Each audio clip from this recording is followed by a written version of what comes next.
হ্যাঁ, এটা হলো আমার ভিডিও বানানো প্লেস। এখানে আমি ভিডিও বানাই, আর এখানেই আমার সবসময় ড্রয়িংগুলো করা হয় আর কি। তো আজকে আমি একটা নৌকার ছবি আঁকবো, ডিটেলস দেখাবো আর কি। মানে প্রথমে একটা সরল রেখার মতো সোজা এক টেনে দুই পাশ দিয়ে বাঁকা করতে হয়। দেন নিচের দুই সাইড দিয়ে টেনে পানির যে একটা লেয়ার সেটা আঁকতে হয়। তারপরে নৌকার উপরে ছাদ দিতে হয়, সেটার জন্য আমি আমি পেন্সিল দিয়ে পয়েন্ট করে তারপরে দিলাম। তারপরে সমান সোজার এক টেনে আমি দুই সাইড দিয়ে বাড়িয়ে দিলাম। সেটা যেভাবে আমি দেখাচ্ছি এভাবে আঁকলে খুব সহজে আঁকা যায়। এখন আমি কালার করব। ফার্স্টে আমি ডিপ ব্রাউন কালারটা নিচ্ছি, দেন ডিপ থেকে আস্তে আস্তে লাইট করছি। তারপরে আমি ডিপ ব্রাউনের পরে যে কালারটা ইউজ করব সেটাও ব্রাউনই, বাট লাইট ব্রাউন, ডিপের থেকে একটু লাইট। সেটাও ডিপ থেকে আস্তে আস্তে লাইট।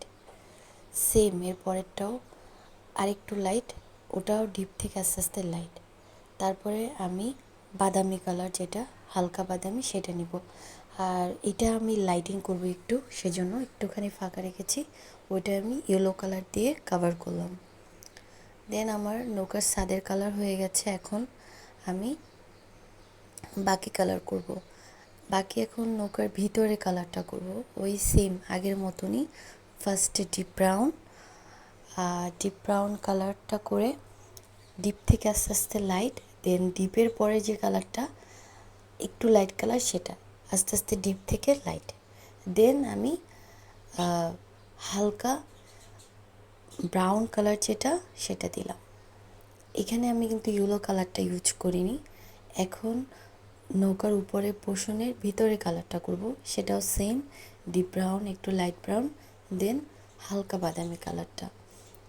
আমি ইয়েলো মাত্র ছাদের কর্নার একটুখানি জায়গায় করেছি, আর কোথাও ইয়েলো করিনি। এখন আমি এখানে জাস্ট ডিপ ব্রাউন আর লাইট ব্রাউন দুটা কালার দিব। দ্যাটস ইট, এখানে কাজও শেষ আমার। এখন আমি নিচের কাজটা করব। ফার্স্টে ব্ল্যাক কালারটা দিব। এটাও মানে প্রত্যেকটা জায়গায় শেড দিতে হয় ডিপ থেকে লাইট। এতটুকু করতে পারলেই ড্রয়িং একদম শেষ, ইজিলি করা যায়। যেমন এখন আমি এখানে ডিপ দিচ্ছি, যে ব্ল্যাক থেকে ডিপ ব্রাউন, দেন নিচে আমি হালকা একটা লাইট কালার দেব। তাহলে আমার নৌকার কাজ শেষ হয়ে যাবে। আরেকটা কথা, সেটা হলো যখন আমি নৌকার কালার বা যে কোনো কালারই করব, হালকা একটু কালার পরে নেয় বা বাকি আছে একটু গ্যাপ, ওগুলোতে আবার আমি কালারগুলো দিয়ে মিশিয়ে দিব, যাতে জিনিসটা পুরাটা ফিল আপ হয়ে যায়, কোনো ফাঁকা জায়গা না থাকে। আমার নৌকার কালার অলমোস্ট শেষ হয়ে গেছে। এখন আমি এটাকে বর্ডার লাইন করব। আর বর্ডার লাইন করবো সবসময় 6B, 8B, 9B এই সমস্ত পেন্সিল দিয়ে। এখন আমি 6B দিয়ে বর্ডার লাইন করলাম। আর কালার করার পরে সবসময় নৌকার ছাদের যে কালার, সেখানের উপরে বাঁশের থাকে, তো বাঁশের মানে খোপ খোপ জিনিসটা পেন্সিল দিয়ে আঁকতে হয় কালার করার পরে, কালারের আগে কখনো আঁকতে হয় না। এখন আমি পানির কালারটা করতেছি। ফার্স্টে একদম মানে ডিপ ব্লু কালারটা দিলাম, তারপরে হালকা আকাশি কালার দিয়ে ডিপ থেকে হালকা শেড দিয়ে আমি ব্লেন্ড করে মিশিয়ে নিলাম। দেন আমার নৌকার ভিতরের আমি কিছু কাজ আছে, সেটা হলো কাঠ দেয়া, সেটা আমি এখন পেন্সিল দিয়ে আঁকবো।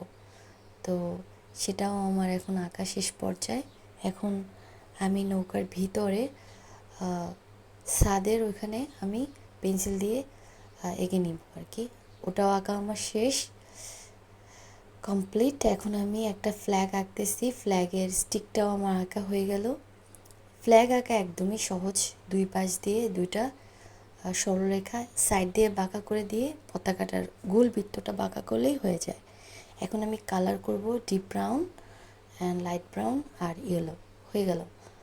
তারপরে আমি নিচে কালার করব ডিপ ব্রাউন আর লাইট ব্রাউন। এখন আমি স্টিকের কালারটা করব শুধু ব্রাউন কালার দিয়ে। আর এখন আমি গোল বৃত্তটা কালার করব। ফার্স্টে একদম ডিপ রেড, দেন একটু হালকা রেড দিয়ে একটু হালকা একটু শেড দিলাম আর কি ফ্ল্যাগের মধ্যে।